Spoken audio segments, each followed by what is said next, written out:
So you watched part 1 and you wanted to watch more of this sexy guy. So this is 10 games you should play on your PlayStation 5. At number 10 we got High on Life. This game has the same voice actor as Morty from Rick and Morty, and you are a bounty hunter who discovered an alien gun, which takes you to this alien world where you hunt down aliens. This sci-fi game also has a comedic style. It's the metal thing stuck in me, just pull it out! What the f*** is that? Oh, that feels so much better! With this annoying ass gun talking to you throughout the entire game. And number 9, Cyberpunk 2077. Protagonist in this game is called V. No one can deny that this game did have a rough launch.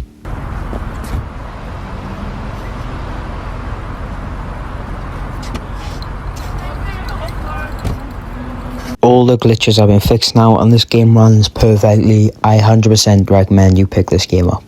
And number 8 we have Resident Evil 4. No, that one's silly. This one.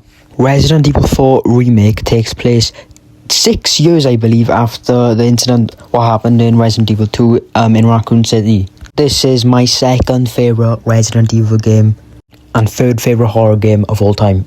All I can say is when Capcom makes a game, they deliver every single time.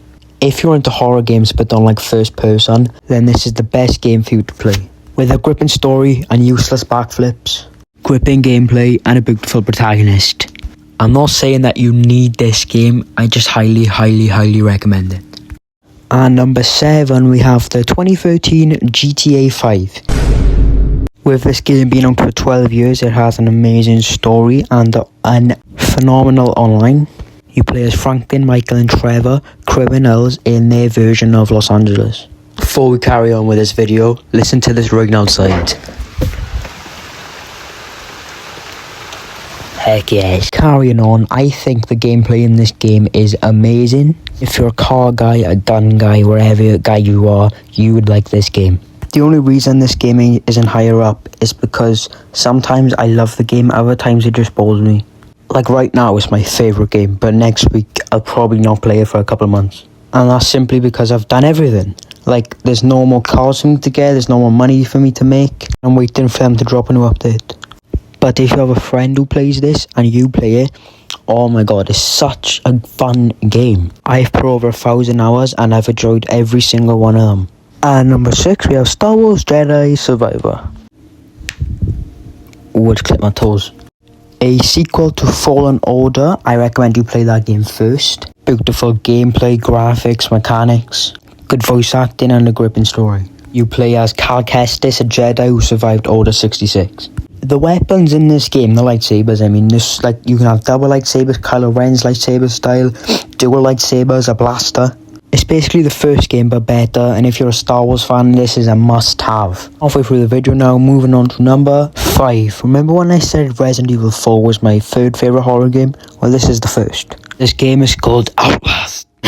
Voice crack there. If you're in for a scare, then play this game. You are a journalist who arrives at this abandoned mental institution. You use this camcorder to record everything that also has night vision. So, sometimes you're in a room, you turn on night vision, boom, just a face right there in the corner. Like this knobhead beer. Not only is this the best horror game ever in my opinion, it's also really short. It's about 3 hours I think I played this game in.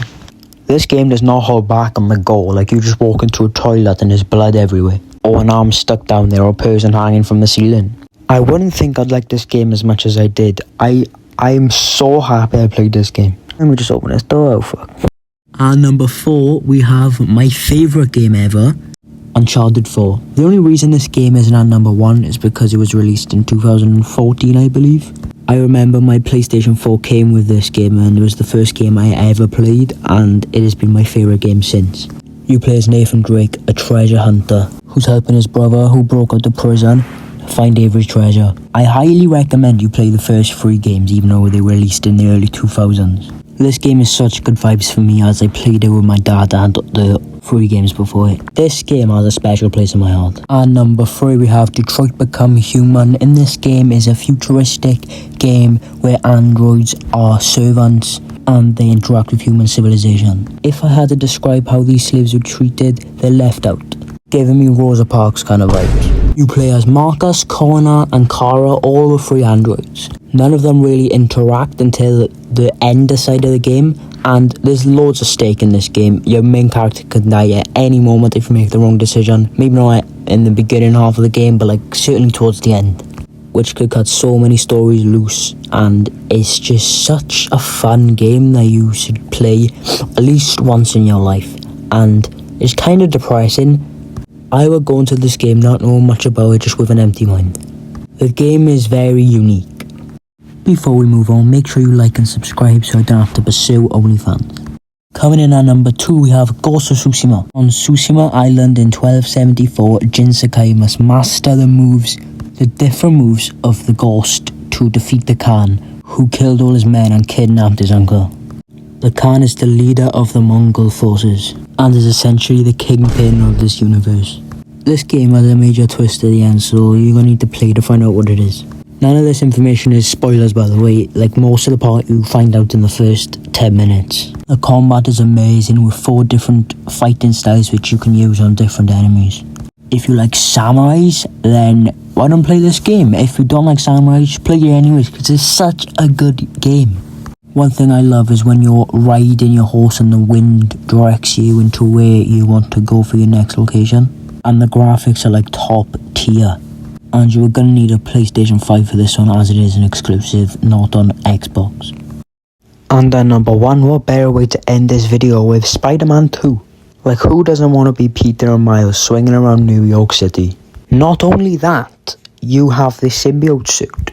You face Kraven the Hunter and some other bad guys that I don't even want to spoil, and Sandman, because he's the beginner boss. I can spoil that one. With confidence, this is the best gameplay in any video game I've ever played. So if you got a PS5 and you haven't played this game, why not download it? It only cost a whopping £60. Better get saving, I guess. Thank you for watching this video. I will post soon. Bye bye.